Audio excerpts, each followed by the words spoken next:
실제로 이런 댓글이 있었습니다. 자율신경 증상 중 소화불량이 가장 심하게 나타나서 한 달 만에 14kg가 빠졌습니다. 한 달에 14kg. 이건 굶는 다이어트로도 뺄 수 있는 무게가 아닙니다. 몸이 무너지고 있다는 신호입니다. 그리고 이분만 그런 게 아닙니다. 저한테 오시는 분들 중에 먹고 싶은데 못 먹겠다. 먹으면 바로 체한다.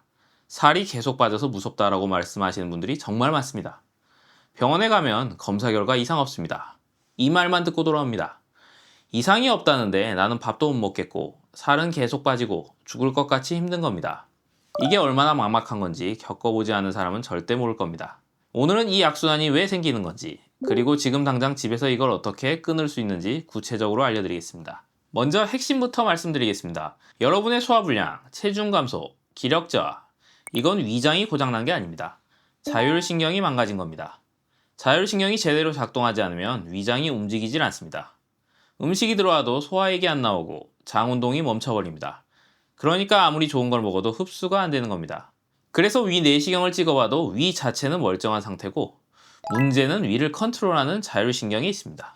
자, 그러면 이걸 어떻게 풀어야 하느냐? 1단계로 먹는 방식을 바꿔야 합니다. 지금 여러분에게 필요한 건 무엇을 먹느냐보다 어떻게 먹느냐입니다. 첫째, 한 끼를 절반으로 나눠야 합니다. 한 번에 많이 먹으면 자율신경에 과부하가 걸립니다. 밥 한 공기를 한 번에 먹는 게 아니라 반 공기씩 두 번에 나눠 먹는 겁니다. 하루 3끼가 아니라 하루 5, 6끼, 소량으로 나눠 먹는 것이 중요합니다. 일반적인 경우 하루 한 끼보다는 3끼를 드시는 것이 자율신경 조절에 훨씬 유리합니다. 3끼 이상 탄수화물 위주로 식사를 하시면 위장 간의 부하가 더 걸릴 수도 있는데요. 지금 말씀드리는 건 아무리 식사를 해도 살이 빠지는 병적인 상태에서 식사 횟수를 늘리라고 말씀드리는 겁니다. 둘째, 따뜻한 것 위주로 드셔야 합니다. 차가운 음식은 자율신경 중에서도 교감신경을 자극합니다. 미지근한 물, 따뜻한 죽, 부드러운 국물 요리부터 시작하시는 것을 권합니다. 셋째, 식사 전 5분, 깊은 호흡을 해야 합니다. 코로 4초 들이쉬고 7초 멈추고 8초 동안 입으로 내쉽니다. 이걸 478 호흡법이라고 합니다. 핵심은 내뱉는 숨에 있습니다. 숨을 길게 내뱉는 행위는 부교감신경을 활성화시킵니다. 부교감신경이 켜져야 비로소 위장이 움직이기 시작합니다. 밥 먹기 전에 이것을 4-5번만 반복하면 됩니다. 이것만으로도 소화력이 달라집니다. 2단계는 자율신경을 깨우는 루틴을 만들어야 합니다. 아침에 일어나자마자 해야 할 게 하나 있습니다. 바로 햇빛을 쬐는 것입니다. 15분이면 됩니다. 아침 햇빛은 세로토닌 분비를 촉진하고 세로토닌은 자율신경의 균형을 잡아주는 핵심 물질입니다. 이 과정이 생략되면 하루 종일 멍한 상태가 지속되고 자율신경의 전환 리듬이 무너진 채로 하루를 보내게 됩니다. 그리고 가벼운 산책을 병행해야 합니다. 격한 운동이 아닙니다. 동네를 10분에서 15분 정도 천천히 걸으면 됩니다. 숨이 차지 않을 정도면 충분합니다. 이 두 가지, 아침 햇빛과 가벼운 산책, 이걸 2주만 실천하면 소화력이 조금씩 돌아오기 시작합니다. 3단계는 잠을 지켜야 합니다.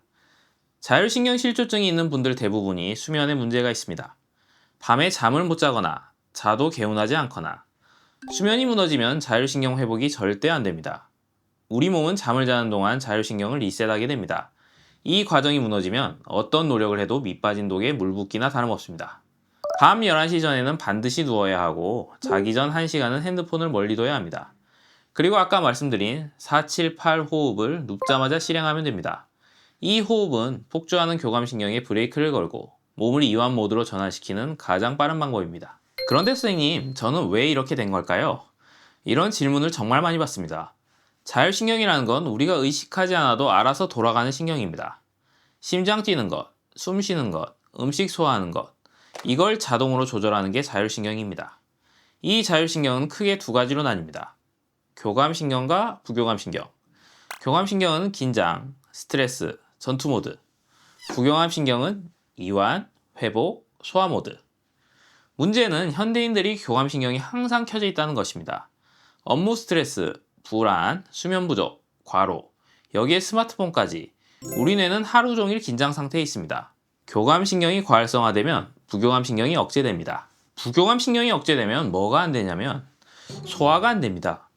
위장은 부교감신경이 작동해야 움직이게 됩니다. 교감신경 모드에서는 위장이 멈춰버립니다. 지금 싸우거나 도망가야 하는데 밥 먹을 때가 아니다 라고 몸이 판단하는 겁니다.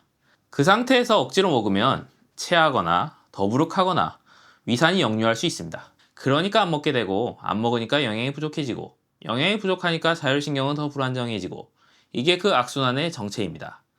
소화불량이 먼저가 아닙니다. 자율신경 불균형이 먼저이고, 그 결과로 소화불량이 발생하게 됩니다. 그러니까 위장약을 아무리 먹어도, 소화제를 아무리 먹어도 근본적으로 해결이 안 되었던 것입니다. 원인은 위장이 아니라 자율신경에 있었기 때문입니다. 오늘 내용을 간략하게 정리해 보겠습니다. 여러분이 겪고 있는 소화불량, 체중 감소, 기력 저하, 이건 위장의 문제가 아니라 자율신경의 문제입니다. 그리고 이 악순환을 끊기 위해 지금 당장 할 수 있는 3가지가 있습니다. 첫째, 소량씩 나눠 먹고 식사 전에 478 호흡법으로 부교감 신경을 켜는 것. 둘째, 아침 햇빛 15분과 가벼운 산책으로 자율신경의 리듬을 되찾는 것. 셋째, 밤 11시 전에 누워서 수면을 지키는 것입니다. 거창한 게 아닙니다. 오늘부터 할 수 있는 것들입니다. 꼭 드리고 싶은 말씀이 있습니다. 지금 당신이 겪고 있는 이 지독한 소화불량과 체중 감소는 결코 여러분의 의지가 약해서 생긴 것이 아닙니다. 그것은 단지 여러분의 자율신경계가 그동안의 스트레스를 견디다 못해 보내는 신호일 뿐입니다. 스스로를 자책하기보다는 이제 고장난 시스템을 고쳐줄 때입니다. 이 병은 반드시 회복됩니다. 좋아지다가 다시 나빠지는 경험을 반복하면 이게 정말 나을까? 의심이 들 수밖에 없습니다. 하지만 자율신경은 올바른 방향으로 꾸준히 가면 반드시 반응합니다.